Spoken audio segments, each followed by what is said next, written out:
Rebonjour Barthélemy Guilin, vous m'entendez? Je vous entends très bien, Philippe. Désolé, j'aurais dû venir vous voir, ça aurait été plus facile. La prochaine fois. C'est un plaisir de vous avoir en tout cas. On a perdu un peu de temps, mais on essaie de rattraper. Moi, ce que j'ai envie que vous nous disiez, c'est, voilà, dans cette grande famille qu'est la famille Mullier, quand vous posez la problématique de la gouvernance finalement, et finalement de son rôle dans la société, on parle beaucoup de la RSE aujourd'hui, de la raison d'être. Quand on a préparé cette émission, vous m'avez dit, finalement, on a une boussole. Chaque entreprise doit trouver une utilité qui doit correspondre à des valeurs, et c'est comme ça qu'on arrive à aligner les intérêts entre les actionnaires et les dirigeants et les clients. C'est le premier déterminant de la performance des entreprises aujourd'hui, que de demander et d'appeler chaque entreprise de notre écosystème, je pense de n'importe quel écosystème dans le monde, à trouver son utilité et sa singularité. C'est-à-dire, en fait, finalement, à quoi elle sert, pour qui elle opère et à quoi elle sert. Donc, c'est ce que j'ai appelé, en préparation de cet entretien, la boussole. En fait, c'est le sens de l'entreprise. Et c'est ce sens singulier et utile qui doit être le déterminant des stratégies des entreprises et qui est aujourd'hui déterminant dans la performance des entreprises. Ce que je pense, c'est que face aux géants américains, Amazon, entre autres, chinois, la bataille de la taille, elle est à terme perdue. Et que par contre, la bataille qu'on peut mener et gagner, c'est la bataille du sens et de l'utilité. Donc, tant qu'une entreprise n'a pas trouvé son utilité et sa singularité, en fait, elle est appelée, elle est invitée à poursuivre son travail, à poursuivre ses efforts pour mieux définir à quoi elle sert. Voilà. Donc, dans notre écosystème, on a la chance d'avoir des entreprises qui ont trouvé depuis longtemps à quoi elles servaient et qui se sont différenciées des autres. Je pense à Decathlon qui a une promesse formidable en rendant le sport accessible au plus grand nombre à travers le monde.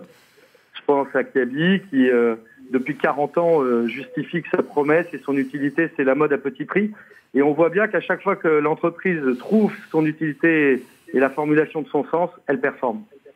Comment vous arrivez à 800 membres de la famille à conserver l'agilité pour entreprendre dans un monde de la distribution qui est en plein bouleversement? Vous avez cité Amazon. Vous m'avez dit, et je crois que c'était assez clair, ça m'a frappé, vous dites, le chef de la famille, c'est moi, c'est-à-dire vous. Comment ça se passe, la gouvernance, dans ce cadre-là? Oui, nous, on a un parti pris, c'est de considérer que le sillon de la performance et de l'union de la famille n'avance bien que si les deux chevaux de trait avancent à la même vitesse et sont toujours systématiquement liés. Le cheval de l'affectio societatis, donc de la famille, et le cheval de la performance des entreprises. Donc notre parti pris, à nous, Association Familiale Mullier, c'est de considérer qu'il y a toutes les décisions concernent à la fois la famille et l'entreprise. Et on essaye le plus possible de s'impliquer dans les affaires et dans les business, en assumant en fait le fait que nos gouvernances doivent rester des gouvernances familiales, avec des actionnaires familiaux incarnant en responsabilité les gouvernances dans les entreprises. Donc c'est pas facile de rester dynamique à 800, mais quand on voit le sujet autrement et qu'on considère que on est partout dans le monde, qu'il y a 700 000 collaborateurs, que ce qu'on doit apporter, c'est de stimuler ces collaborateurs vers la performance. Alors on peut voir les choses autrement en se disant qu'à 800 associés familiaux pour 750 000 collaborateurs, c'est pas grand-chose en termes d'incarnation. Alors ce qui est intéressant aussi chez vous, c'est qu'il y a un très fort goût d'entreprendre, un entrepreneuriat familial. Comment est-ce que vous l'encouragez? Comment vous le développez? Est-ce que vous aidez à son financement quand il y a de nouvelles idées? Bon, d'abord, l'histoire de la famille, c'est l'association familiale Mullier est ce qu'elle est aujourd'hui grâce à un foisonnement entrepreneurial. Beaucoup plus que grâce à des stratégies ou des allocations financières bien menées. Toutes les entreprises, ou quasiment toutes les entreprises de l'écosystème aujourd'hui, sont nées d'initiatives d'oncles, de cousins qui ont tour à tour créé des entreprises dans des secteurs différents. Donc l'histoire fait qu'en fait on croit très fort en l'entrepreneuriat et qu'on a aujourd'hui la même attention pour ce qui est très gros, Auchan, Leroy Merlin, que pour ce qui est petit, considérant que ce qui est petit aujourd'hui pourrait devenir des relais de croissance et de pérennité demain. Donc on a un système, on a une organisation avec un club qu'on appelle le club des entrepreneurs, où on accompagne en fait toutes les initiatives naissantes des cousines et des cousins en matière d'entrepreneuriat, et d'ailleurs même au-delà de nous, où on accompagne en fait les initiatives qui naissent à l'intérieur de nos entreprises. Alors, on le sait, hein, on a peu de temps, mais pour rester sur l'actualité, vous parliez de ces transformations que vous avez traversé la crise sanitaire, vous êtes fait partie des entreprises les plus impactées, évidemment, notamment par les confinements successifs. Et en même temps, vous êtes dans un monde de la distribution qui est en train de se digitaliser à toute vitesse. Comment est-ce que vous faites? Est-ce que vous pensez avoir les ressources internes pour arriver à vous en sortir? Ou est-ce que, on a parlé d'une alliance avec Carrefour, alors je sais que vous ne pouvez pas nous donner tous les secrets, tous les détails, mais est-ce que vous êtes aujourd'hui à un moment de votre histoire où cette histoire familiale se pose aussi la question de son ouverture vers peut-être d'autres horizons, et comment est-ce que vous pouvez l'envisager en liaison avec la famille, en accord avec la famille Mullier? Ça, c'est très important. La dynamique du monde aujourd'hui nous oblige à la fois à assumer et à pérenniser ce qui a fait notre succès hier, en particulier nos valeurs, notre attention aux femmes et aux hommes, l'utilité dont je parlais tout à l'heure, nous oblige, et c'est bien normal, à respecter en fait les fondateurs de nos entreprises, et à la fois à remettre en cause un certain nombre de choses qui ne sont plus adaptées au monde d'aujourd'hui. Par exemple, si une entreprise seule a moins de chances de réussir qu'en s'associant, en créant des alliances, parfois capitalistiques, parfois technologiques, alors il faut casser l'entre-soi, ouvrir l'écosystème un peu fermé qu'était l'AFM, et assumer que c'est par la création de ces partenariats, du plus travailler ensemble entre entreprises de l'écosystème AFM, mais également avec l'extérieur, qu'on restera un écosystème inspirant et pérenne. Et est-ce qu'on peut imaginer que vous êtes en train de connaître une forme de mutation, de transition, une valmartisation, si je puis l'exprimer ainsi, pour votre groupe, c'est-à-dire peut-être aussi d'aller chercher des managers, des dirigeants qui ne sont pas forcément issus de la famille? Est-ce que c'est un pas que vous êtes en train de franchir, et donc vous posez différemment la question de la gouvernance dans les 10 ans qui viennent? Non, le moins possible. Nos entreprises restent de formidables entreprises à créer des champions de leur métier. Et d'ailleurs, si les entreprises comme Boulanger, Leroy Merlin, Decathlon ont cette dynamique de croissance et d'utilité aujourd'hui, c'est parce qu'elles ont à leur tête des grands managers, des grands leaders qui ont été formés, qui se sont élevés marche par marche dans l'escalier de responsabilité de nos entreprises. Et c'est pas parce qu'ils viennent de l'interne que c'est pas les meilleurs de leur secteur d'activité. Donc le plus possible la promotion interne et l'escalier de responsabilité, le plus possible la mise en responsabilité de familiaux à côté de ses dirigeants. Et par contre, si on n'a pas les ressources en interne, bien évidemment, de la même manière que j'ai dit tout à l'heure qu'on pouvait s'ouvrir à des alliances avec l'externe, on fera le choix de se compléter avec des ressources humaines externes. Mais c'est pas pour remplacer nos managers internes, c'est pour les compléter. Vous me disiez, quand on préparait cette émission, que vous avez une particularité chez vous, c'est quand vous allez faire vos courses chez Auchan, chez Leroy Merlin, chez Decathlon, vous tombez sur des actionnaires de la famille, et donc parfois ils vous engueulent en disant ça va pas, ça va, etc. Est-ce que ça crée une relation très particulière, et j'allais dire avec les anciennes comme avec les nouvelles générations, qui ont peut-être des exigences nouvelles, on pense tout ce qui est notamment l'environnement, le green, la RSE?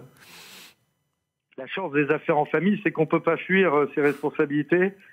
Et c'est vrai que quand il y a quelque chose qui se passe mal dans une expérience d'achat, de course, en magasin ou sur Internet aujourd'hui, moi j'en entends parler le dimanche pendant les communions.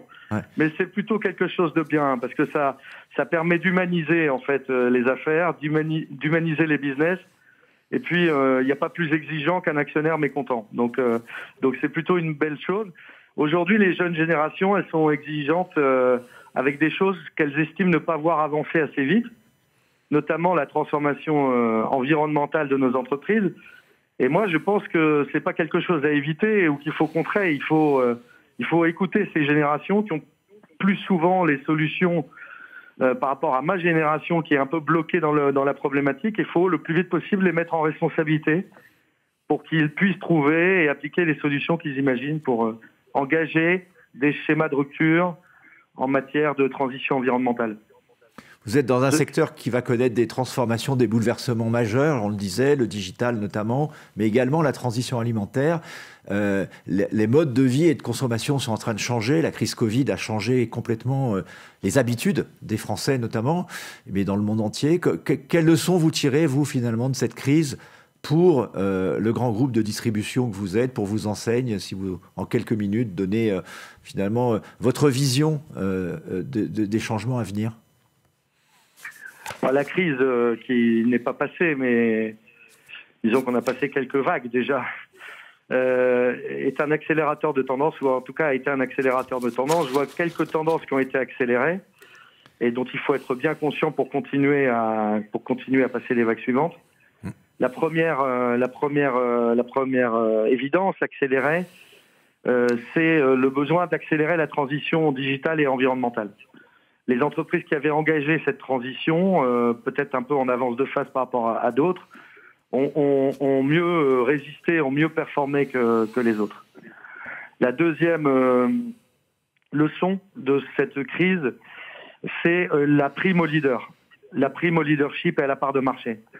Les bateaux qui étaient les mieux armés, qui avaient déjà du vent dans les voiles en termes de part de marché, ont eux aussi réussi à performer. Ça pose la question de la consolidation d'un certain nombre de marchés, où aujourd'hui être 6e, 8e, 10e acteur d'un marché, sans être différent des autres, c'est problématique et c'est même un enjeu vital. Donc ça va être une décennie de consolidation, probablement. Sans singularité des business, oui, il va y avoir consolidation d'un certain nombre de marchés. Et puis la dernière tendance qui a été révélée par cette crise, c'est la prédominance, oui, de l'exécution par rapport aux stratégies.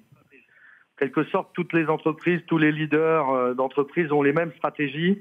Et ce qui fait aujourd'hui la différence, c'est la rapidité d'exécution, la rapidité de test. Bon, et puis, il y a quand même quelque chose qui nous distingue et qui, pour moi, est presque le plus important des enseignements de cette crise. C'est que si on a réussi à passer cette crise, c'est grâce à l'engagement des hommes et des femmes de nos entreprises, beaucoup plus qu'à des consignes de dirigeants ou d'actionnaires qui étaient comme les autres, c'est-à-dire complètement perdus. Et ce qui a fait la différence, c'est l'engagement d'équipes qui ont foisonné d'initiatives pour s'en sortir.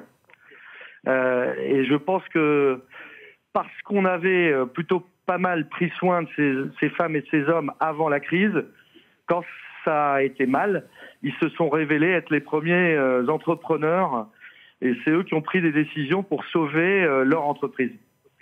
Merci beaucoup Barthélemy Guillain, merci d'avoir pris le téléphone pour nous retrouver. L'année prochaine, j'espère que vous serez à nos côtés. Et ce temps est malheureusement passé, on aurait pu évidemment continuer longtemps, mais je suis sûr que peut-être l'année prochaine, mon petit doigt me dit qu'on aura plein d'autres infos peut-être, parce que dans un monde qui change très vite. Merci encore. Merci à vous Philippe, bonne journée. Au revoir.